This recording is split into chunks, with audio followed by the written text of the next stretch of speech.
is Ruben and I'm from River Valley Church in Apple Valley. My scriptures for you guys today are Genesis chapter 19, 17, and 26, 1 John 2:17, 2 Corinthians 4:18, and I will be referencing Genesis 18 and Luke 17. My title for today is A Pillar of Salt. There's a problem that I see today, not in just Christians, but in teenagers and Christian teenagers. And that is, people are being too caught up in the world and doing things their own way. So many teenagers put their faith and put their lives into things that will not satisfy and will pass away. In Genesis chapter 18, we see this problem in Lot and Lot's wife. You see, they lived in a city called Sodom, but God saw that place as evil and full of destruction. So he called them to go out of the city, and he sent angels to bring them out of the city. But Lot lingered. He lingered and hesitated in the place of evil and sin. In verse 17, we can see the angel talking to them. Escape for your life.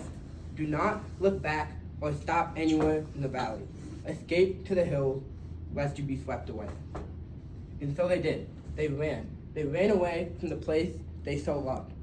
But as we all know, verse 26, it says, but Lot's wife, who was behind them, looked back, and she became a pillar of salt. Lot's wife turned back to the fire and the sulfur that God was raining down onto Sodom, and she paid the price. My first point is this. Lot's wife's heart was lingering in a place it shouldn't have been. Lot's wife's heart was still focused on the past and the old life that God called her to break off. 1 John 2:17 says, the world is passing away, along with its desires, but whoever does the will of God abides forever. As we all know, they lived in Sodom, and now the place of very evil and wicked things.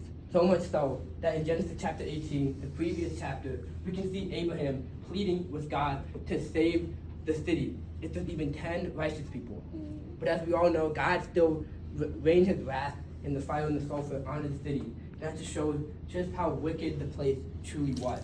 And even through all of that wickedness, Lot's wife still longed for that world of evil. My second point is this. We must look forward. We cannot have a heart that is reminiscent of our past lives, and we must look forward to our deliverance. 2 Corinthians 4:18 says, so we fix our eyes not on what is seen, but what is unseen. Since what is seen is temporary, but what is unseen is eternal.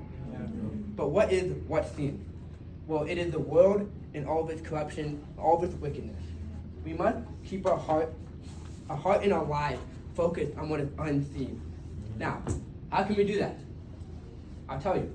Instead of trying to build up success in the world and building up popularity and pleasure and what our heart wants, we can throw that to the side and we can understand that it will all be gone. It will not eternally satisfy us.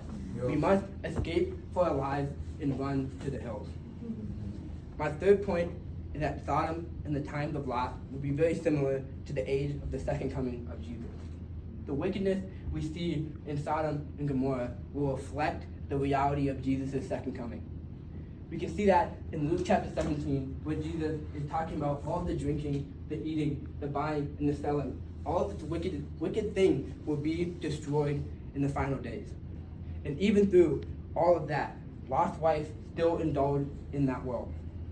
So through that, we must understand that while we waste time building up success, building up things of a world that will be destroyed in the final days.